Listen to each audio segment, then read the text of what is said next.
Hey everyone, welcome back to Real Life Stories. Today we have an emotional tale that explores the complexities of relationships, betrayal, and the struggle for redemption. Hit the subscribe button and ring that bell button, and don't forget to grab some tissues because this story is bound to tug at your heartstrings. Let's dive into it.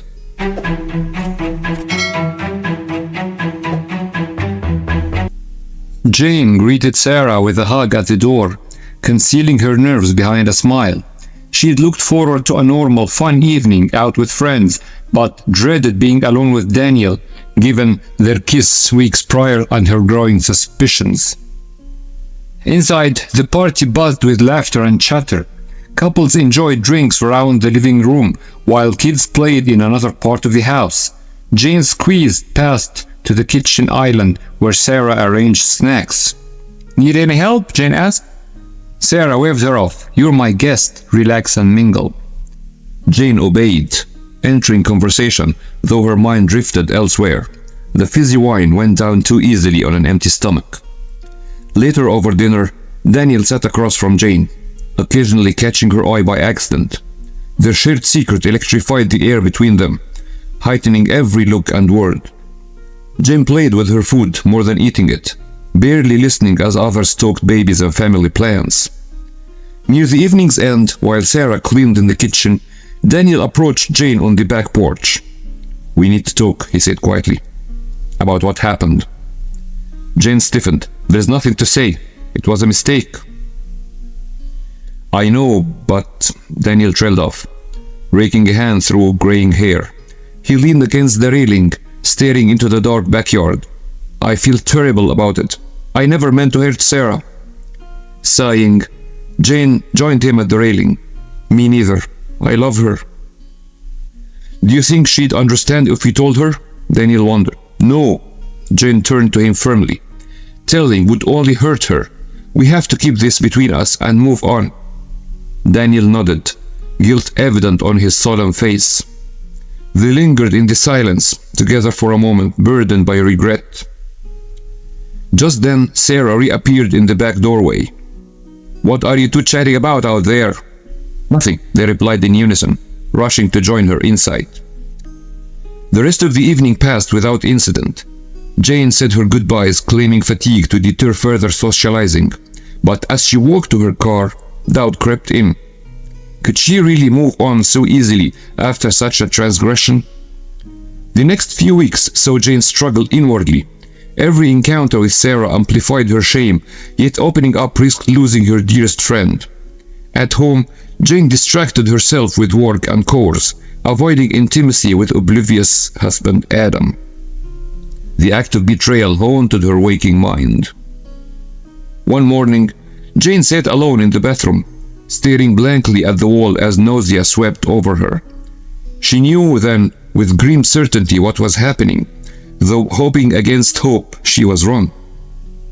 Her hands shook opening at the home pregnancy test. 2 lines appeared in the window, stark as a condemnation. Tears flooded Jane's eyes as she slumped into the floor, test clutched her chest.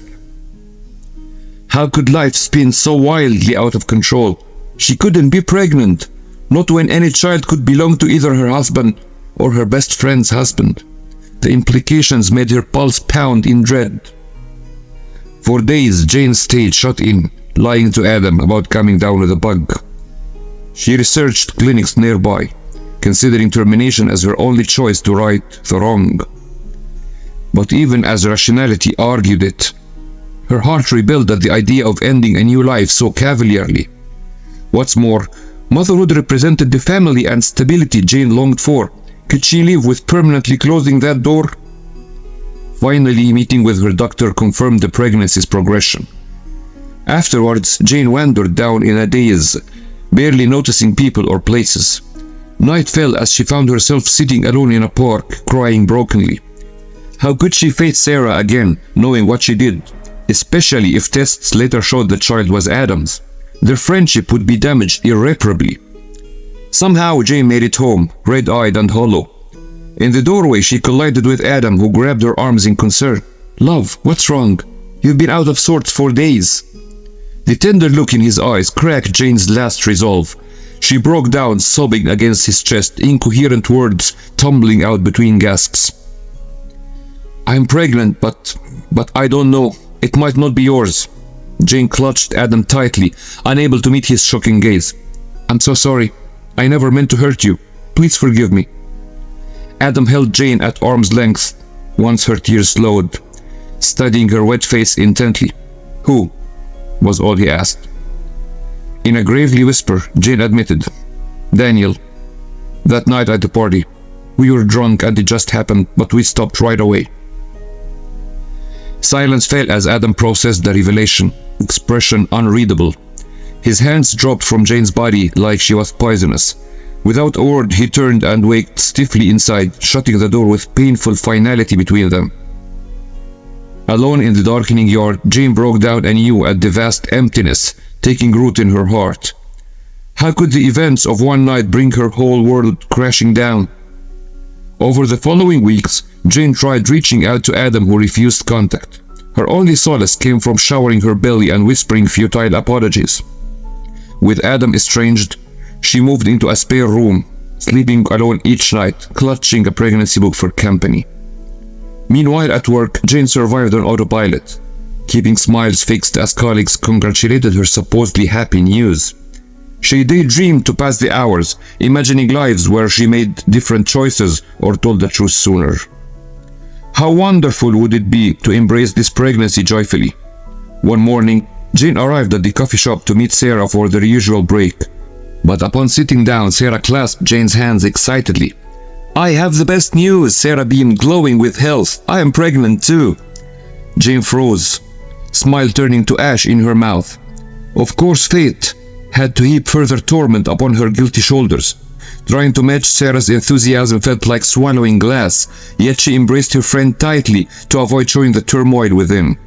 As Sarah chattered plans for babies, doubtless in Jane's ears alone, a cold fist clenched Jane's heart. With both expecting, how could she keep deceiving the one woman who meant everything? The charade seemed unsustainable, yet tearing off the band-aid now risked destroying Sarah completely. Thus Jane continued the deception, knowing each smile and congratulation only compounded her mistake. She dared not confide in anyone for fear of the truth exploding from her lips unbidden. Alone and friendless with her heavy secret, Jane faced the long road to pregnancy, more lost and afraid than ever before.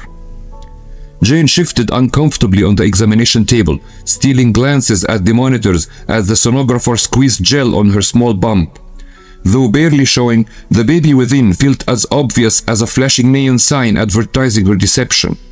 "Everything's looking good," the woman said warmly. "Would you like to know the sex?" Jane forced a smile. "Not yet. I want it to be a surprise."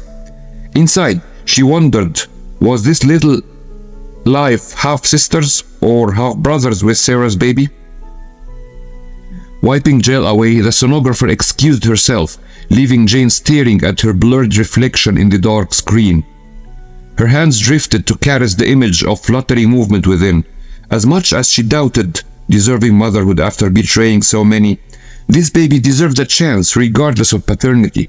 She had to find the courage to face the future for both their sakes. Back at work, Sarah burst into Jane's office.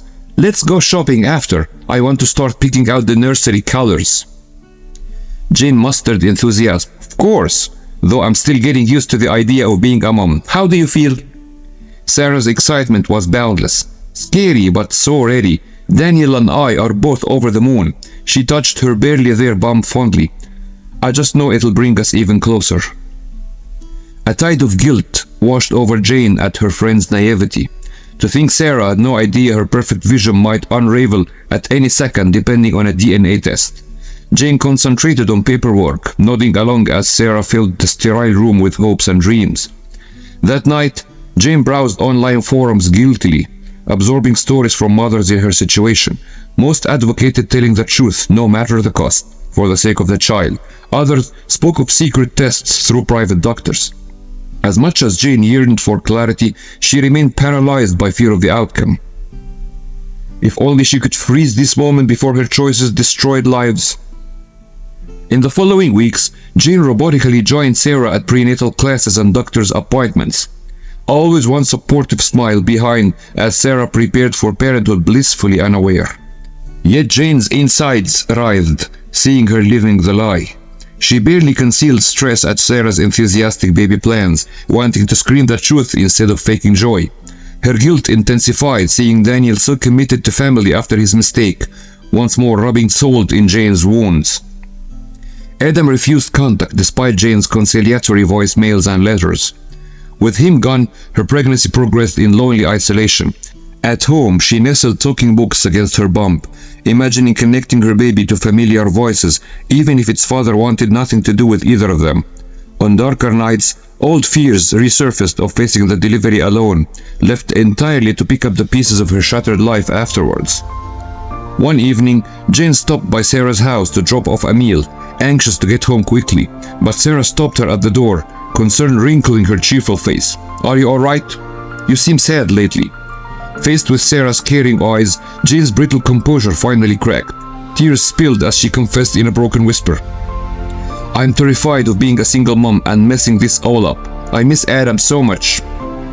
"Oh, Jane," Sarah pulled her into a hug. "Let's cry together. You're not alone, I promise. We'll get through this." Her compassion was the final straw. Collapsing against Sarah's shoulder, Jane gave in to months of turmoil, emptying her anguished soul.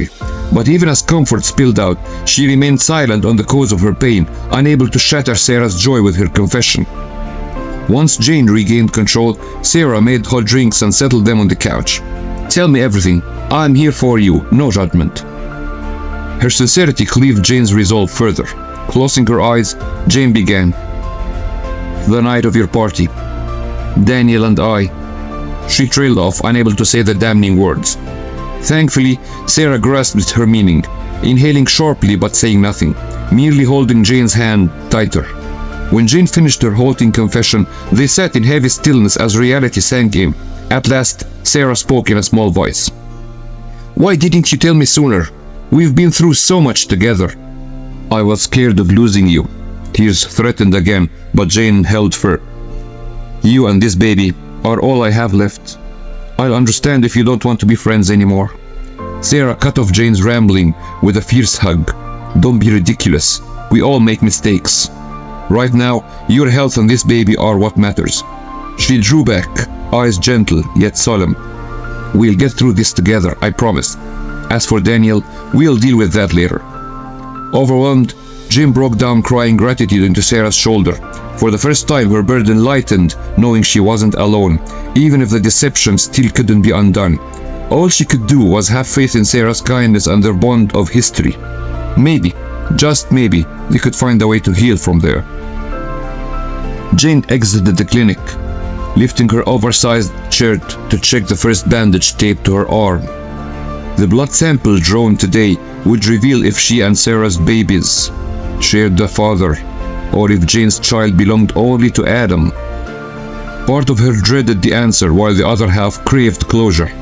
Back home, Jane aimlessly tidied and reorganized the nursery, fluffing stuffed toys and folding tiny clothes. Her thoughts wandered, designing potential lives. One where this space hosted siblings or a lone infant, another where a DNA test tore her world apart again. She stared at her bump as if willing answers from the wriggling worm within. "What's your story, little one?" Jane wondered aloud, smoothing a palm over the taut skin. She leaned her head together, closing her eyes. "Whatever it is, I promise to love you." That evening, Sarah dropped by with dinner. Over Chinese takeout on the couch, she detailed an OB appointment where she heard both heartbeats strongly. Jane smiled and asked questions to soothe Sarah's boundless excitement, though her own worry gnawed inside. "Have you found the courage to tell Daniel yet?" Jane asked tentatively once a lull fell. Sarah's expression fell, chopsticks posing halfway to her mouth. "I'm not sure how, and I worry about stressing the baby if he reacts badly." Jane placed a comforting hand on her friend's knee. "He deserves to know, and you need his support through this." Sighing, Sarah nodded. "You're right. I'll figure out the best way soon." A pang struck Jane at what Sarah was about to face, though no fault of her own. All because Jane couldn't handle her liker and loyalty that night. Still, confessing lifted some burden from Jane's shoulders, knowing she and Sarah now carried the secret equally. The next week passed in a blur of baby classes and mirroring medical appointments. Jane numbly followed routines, but inside churned worse each day awaiting results. Her nights were fitful, oscillating between clawing anxiety and fearful dozing. Each morning, she awoke hollow-eyed and shaking. One cool autumn evening, Jane lay curled on her couch, reading to her bump, when a knock sounded. Smoothing her shirt, Jane opened the door to find Daniel standing nervously on the porch, hands shoved in jean pockets. "Sarah told me," he said without preamble. Can we talk?" Jane swallowed hard and stood aside wordlessly to let him in. Shutting the door, she gestured for the living room, perching on an ottoman facing the couch, where Daniel sat hunched forward, elbows on knees. They studied each other for a long moment. "I never meant for any of this," Jane eventually broke the quiet. Daniel nodded, rubbing his face. "It was a mistake, I know that. But it's done now, and we have to deal with the fallout." He looked up, eyes glowing earnestly in the lamplight. "How can I help make this right?" "However I can support you both, just say the word." His sincerity threw Jane, who'd braced for anger or guilt-laced accusals. Seeing all the remorse softened her edges. "Thank you," Jane spoke genuinely. "That means more than you know. All I want is for our babies to be happy and healthy." As they continued talking through tangled emotions in hushed tones, Jane sensed the first fragile seeds of understanding taking root between them. And in Daniel's steadying presence, her frayed nerves finally found an ounce of peace. Together they resolved to face whatever came for the sake of the innocent lives involved, even if true forgiveness remained in distant sight. The following nights, Jane tossed and turned, awaiting for the answers. She ate little, and dark circles bruised her eyes despite exhaustion. By the day of her next OB visit, Jane was taut as a slammed door waiting impact. In the sterile exam room, Dr. Michaels pulled on gloves calmly. "Let's check out that little one, shall we?" She smiled, squirting gel. Under the whoosh of the Doppler, a steady rhythmic pounding filled the room. "Heartbeat sounds fabulous." Jane smiled weakly, eyes glued to the blurry form. "Any news on the results?" The doctor hummed, peering intently. "As a matter of fact, I have them here." She sat beside Jane, taking her clammy hand gently. "The tests came back that Adam is definitely the biological father of your baby." A sob of relief escaped Jane's lips. Her baby belonged fully to her husband despite everything, absolved of inadvertently destroying Sarah's family. As Dr. Michaels wiped away gel and congratulated Jane soothingly, a dam broke inside, allowing the first rays of pure joy to seep through all the dust of her past choices. This innocent life was hers to nurture and protect after all. That evening, Jane told Sarah the news, awash in happy tears. Her friend beamed and hugged Jane tightly, murmuring, "See? It all worked out." Hope flooded Jane fully for the first time in months. Finally, she could move forward, embracing this miracle with both arms. A long road still lay ahead to heal trust in relationships, but for now, she relished this bright moment of clarity and promise. Change was indeed coming, and Jane was ready to meet it. Wow, what a roller coaster of emotion. Our story explored the intricate web of relationships, the consequences of betrayal, and the possibility of redemption. If you enjoyed this real-life drama, don't forget to like, subscribe, and hit that notification bell for more captivating stories. Until next time, this is Real Life Stories signing off.